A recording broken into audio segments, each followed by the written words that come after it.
5 साल तक गांव का विकास किया है और काम करवाए हैं, उसी तरह मैं भी गांव के विकास के लिए काम करूंगी और सभी से हाथ जोड़कर प्रार्थना है कि मेरे पक्ष में वोट करें और मुझे सफलता दिलाएं। प्रदेश में पंचायत चुनाव की घोषणा के बाद गांव के चौक चौराहों पर चर्चाओं का माहौल गर्म है। जगह जगह जमी ग्रामीणों की महफिल में चुनावी चर्चाओं के साथ साथ अब की बार गांव के चौक चौराहे उम्मीदवारों के पोस्टरों से अटे पड़े हैं। चुनाव की इसी गहमा गहमी के बीच जगत महान न्यूज गांव की जमीनी हकीकत को दिखाते हुए आम जन के साथ साथ सरपंच पद के दावेदारों का मन भी टटोल रही है। आज इसी कड़ी में हमारी टीम पहुंची सोनीपत जिले के बरोदा हलके की ठूठान पाना पंचायत में। अगर बरोदा की बात करें तो यहाँ अंग्रेजों के जमाने का थाना है। गांव से पढ़ लिख कर अनेक युवा उच्च पदों पर अपनी सेवाएं दे रहे हैं। गांव के युवाओं ने देश के लिए बलिदान दिए हैं, जिनके स्मारक युवाओं को देश के लिए सब कुछ न्यौछावर करने को प्रेरित करते हैं। गांव की गलियां साफ सुथरी हैं। पीने के पानी की समस्या का समाधान पूर्व सरपंच विजय खासा करवा चुके हैं। गंदे पानी की निकासी का प्रबंध सरपंच द्वारा पाइप डलवाकर किया गया है। लेकिन गांव की सबसे बड़ी परेशानी हजारों एकड़ में 1-1, 1.5 फुट खड़े पानी की है, जिससे अगली फसल की बुआई की भी कोई संभावना नजर नहीं आ रही। अनेक वादों और नेताओं के भ्रमण के बावजूद इस समस्या का समाधान नहीं हो पाया है। इन्हीं हालात और जमीनी हकीकत को समझने और लोगों से बात करने के बाद हमारी टीम पहुंची पूर्व में सरपंच रहे विजय खासा के यहाँ, जिनकी धर्मपत्नी मंजू बाला इस बार यह सीट महिला आरक्षित होने से चुनाव मैदान में ताल ठोक रही हैं। इस दौरान जगत महान न्यूज ने पूर्व सरपंच विजय खासा और उनकी धर्मपत्नी मंजू बाला से जाना कि वे किस आधार पर दोबारा जनता के बीच में जा रहे हैं और उनका क्या विजन है। इस वक्त हम बरोदा गांव में हैं। आगामी माह में 9 और 12 तारीख को पंचायती चुनाव होने हैं।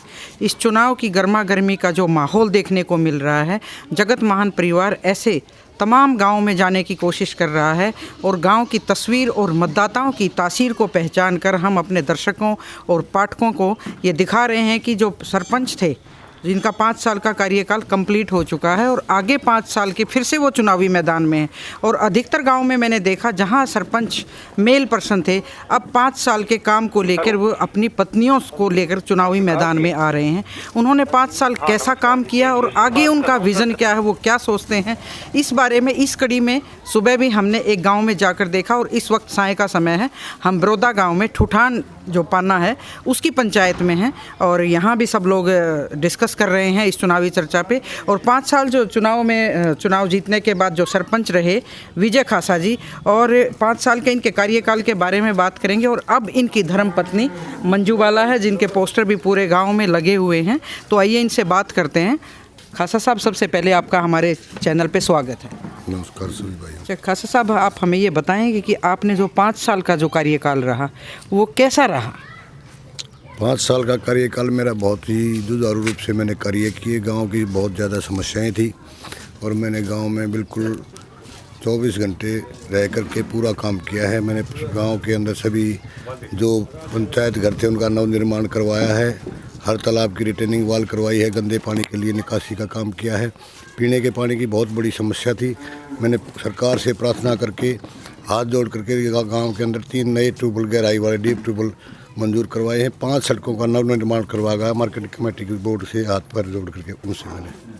अच्छा, मैं वहाँ जब गांव में मैंने प्रवेश किया तब मैं देख रही थी गंदा पानी, मतलब जोड़ में हर गांव में समस्या है वैसे तो, लेकिन आपकी तो घर के आगे ये समस्या मुझे नज़र आ रही है और एक सामने और एक जोड़ नज़र आ रहा था। तो ये गंदे पानी की निकासी का सिस्टम नहीं बन पा रहा है क्या? निकासी क्योंकि हमारा गाँव जो है उससे ड्रेन नंबर 8 से काफ़ी नीचे है और इस पानी को हमने ज़बरदस्ती मोटर लगा करके बकाना पड़ता है, भिजवाना पड़ता है। वैसे नहीं जाता ये पानी, इसलिए इस पानी की उससे नाले से निकासी नहीं हो सकती, इसलिए ये पानी यहाँ हमारा खड़ा हुआ है। अच्छा, सरकार की बहुत सारी योजनाएं, जैसे गरीबों का मकान बनाने का था, राशन कार्ड का था, बहुत से लोगों की पेंशन भी कट गई। तो इस तरह की जो सरकारी योजनाएं थे, कितने लोगों को उसका लाभ मिला, कितने मकान बनवा पाए हैं आप? मैंने गांव के अंदर 25 मकान पास करवाए, लेकिन उनके पैसे सिस्टम की कमी होने के कारण नहीं पहुंच पाए। गांव के अंदर राशन कार्ड वगैरह जो भी कार्य है आजकल नेट के ऊपर है, सरपंच के हाथ में अब कुछ भी नहीं है। वो सारा काम नेट से ही होता है और जैसे भी होता है वो अपना सिस्टम है सरकार का। अच्छा, गांव में तो चौपाल ना हो तो गांव सजता नहीं, तो यहाँ जो आपकी जो पंचायत थी इस पाने की, आप सरपंच रहे हैं, चौपालों की स्थिति क्या है यहाँ? चौपाल मैंने 3 चौपाल नई बनवाई हैं, बाकी जितनी चौपालें थी उनका सुधारीकरण किया है। तो बरोदा गांव वैसे तो बड़ा फेमस है, अंग्रेज़ों के ज़माने का यहाँ थाना है, अधिकारियों का भी गांव है और शहीद भी हैं इस गांव में। तो इस नाते इतना काम करवा पाए हैं, आप संतुष्ट हैं कि मैं इतना काम करवा पाया हूँ जितना बड़ा गांव है ये? हमारे गांव में बहुत ज़्यादा समस्याएं थी जो मैंने आपको पहले बता दी। मैंने लगभग कोशिश की है हर समस्या का समाधान करने की, और मैं पूर्ण रूप से अपने शरीर से अपने आप से मैं सहमत हूँ कि मैंने पूरा काम करवाया है, पूरी मेहनत करके। तो आप इस उम्मीद पे कि 5 साल मेरा बहुत बेहतर कार्यकाल रहा, ये तो आप दावा कर रहे हैं, और इसी दावे को लेकर अब आप अपनी धर्मपत्नी को चुनावी मैदान में लेकर आ गए। तो अब आपका क्या विज़न है, आपको क्यों वोट दें लोग? मैंने काम किए हैं, मैंने काम के विकास किया है गांव का, और विकास के नाम पे मैं गांव से लोगों से अपील करता हूं कि मुझे वोट देकर सफल बनाएं। तो अगर दोबारा से जनता ये गांव आपको मौका देता तो इस बार आपके क्या क्या काम रहेंगे जिसको आप पिछले कार्यकाल में नहीं कर पाए?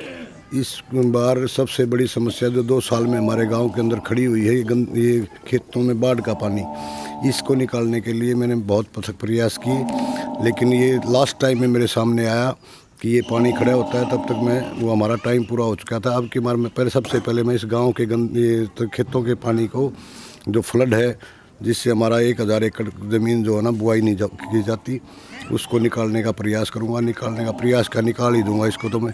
और जो हमारे खेतों के रास्ते हैं, कच्चे रास्ते हैं सारे, उनको मैं पक्का कराऊँगा। ये बहुत बड़ी समस्या है जो फ्लड का पानी है। इस गांव की बहुत सारी 1000 एकड़ के करीब जो फसल है वो हमेशा अक्सर मतलब ख़राब हो जाती है। लगातार प्रशासन अधिकारियों से और सरकारी जो भी प्रतिनिधि हैं उनसे भी संपर्क किया गया, लेकिन अक्सर मतलब मैं देखती हूँ कि प्रशासनिक अधिकारियों के ऑफिस के चक्कर काटते रहते हैं ग्रामीण, और काफ़ी लोग अपनी फसल ख़राब करवा चुके हैं इससे, और आगे भी कोई लगता है कि भाई उनकी दोबारा से कोई शायद बिजाई भी नहीं हो पाई है। जमींदार लोग हैं, किसानी इनका सबसे बड़ा परंपरागत धंधा है। तो खासा साहब इस दावे के साथ कह रहे हैं कि उनकी पत्नी भी विजय होगी, क्योंकि उन्होंने 5 साल बहुत ज़्यादा विकास कार्य करवाया। परंतु 2 साल के जो कोरोना का जो टाइम था, और आपका टाइम भी पूरा हो गया था, इलेक्शन भी बड़े थोड़ा सा लेट हुए हैं, तो ऐसी सिचुएशन में इनको लगता है कि समस्याएं और भी हैं, और उन समस्याओं का निदान वो करवा सकेंगे, इनका ऐसा दावा है अगर इनकी धर्मपत्नी को मौका मिलता है तो।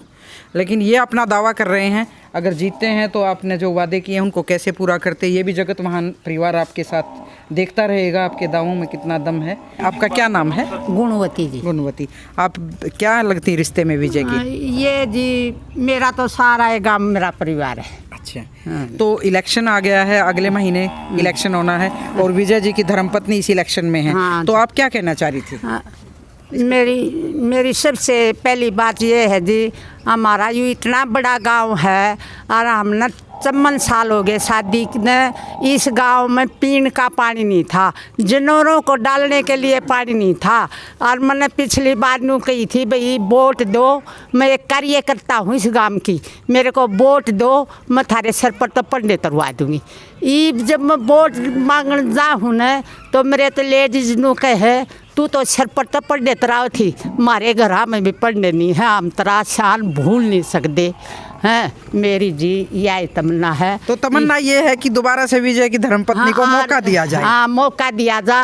और जो यू पानी भरा है ना जी, ना पिछले साल आई ना इस सालों में दिन मेरा यूँ हुआ है, इस पानी का स्थायी प्रबंध ददरों में करवाया जाए। अच्छी बात है, एक मतलब महिला होने के नाते ये इस चर्चा में भाग ले रही हैं, और ये सबसे बड़ी समस्या है तेजवीर जी इस पानी की, क्योंकि जो लोग पूरी तरह से किसानी पे निर्भर हैं उनके खेतों में अगर इतनी समस्या है तो वो आगे उनका काम चलना कितना मुश्किल हो जाता है, ये हम देखते भी हैं। हम भगवान से प्रार्थना करते हैं, देव देवताओं से, इस श्रीमान जी को और उनकी धर्मपत्नी को एक मौका ज़रूर दे भगवान, क्योंकि हमारे गांव में काफ़ी काम रुके हुए हैं, सरपंची लेट आने में और कोरोना की बीमारी आने में, और ये विकास पुरुष सरपंच है, इससे पहले इतना काम किसी श्रीमान जी ने किया, दुनिया सरपंची करी। बात है कि चुनाव का माहौल बिल्कुल विधानसभा और लोकसभा जैसा हो गया है। विजय जी के शायद अच्छे संबंध होंगे लोगों से, इतने सारे लोग इनकी चर्चा में भाग ले रहे हैं, और ये लोकतंत्र की सबसे बड़ी अच्छी बात है कि अपने मत का प्रयोग करके अपनी मनपसंद के उम्मीदवारों का चयन करते हैं और हम भी शुभकामनाएं देते हैं और ये अपना संदेश हर बार देते हैं जगत महान की तरफ से कि जिस दिन भी मतदान होना है सब लोग जाएं और अपने मत का उपयोग करें। बड़ौदा ठूठान से तेजवीर के साथ सारिका की रिपोर्ट। नमस्कार। मैं तीर्थ राणा, भाजपा जिला अध्यक्ष सोनीपत, सभी प्रदेशवासियों को दीपावली की, भैया दूज की और धनतेरस की बहुत बहुत शुभकामनाएं और बधाइयाँ देता हूं और परमपिता परमात्मा से, माता रानी से कृपया प्रार्थना करते हैं कि आप सभी पे कृपया बनी रहे, आपका परिवार खुशहाल रहे, आपका जीवन धन्य हो, आपका परिवार स्वस्थ रहे। जय हिंद, जय भारत। मेरी तरफ से सभी देशवासियों को, प्रदेशवासियों को और गोहाना वासियों को दीपावली की, धनतेरस की शुभकामनाएं देता हूं और सभी से निवेदन करता हूं कि प्यार से रहें, अच्छे रहें, स्वस्थ रहें और आपको लिए दिवाली खुशियां लेकर आए, मेरी यही तमन्ना है। मैं अजीत सिंह अंतल, पूर्व प्रत्याशी जजपा परिवार की तरफ से और अपनी तरफ से सभी प्रदेशवासियों को ग्रीन दिवाली की हार्दिक शुभकामनाएं देता हूं और प्रभु से प्रार्थना करता हूं कि ये दिवाली सबके लिए मंगलमय और खुशी लेकर आए। नमस्कार सोनीपत नगर निगम निवासियों को, आप सबको धनतेरस की, दीपावली की, गोवर्धन पूजा की, भैया दूज की बहुत बहुत हार्दिक शुभकामनाएं। ईश्वर से प्रार्थना करता हूँ ये दीपावली आपकी ज़िंदगी में बहुत सारी खुशियाँ लेकर आएँ और आपसे निवेदन करता हूँ इस दीपावली पे बहुत सारे दिए और मोमबत्ती जलाकर अपनी दिवाली सुरक्षित अपने अपने घरों में मनाएं। आप सबको दोबारा से दीपावली की बहुत बहुत हार्दिक शुभकामनाएं। जय हिंद, जय भारत।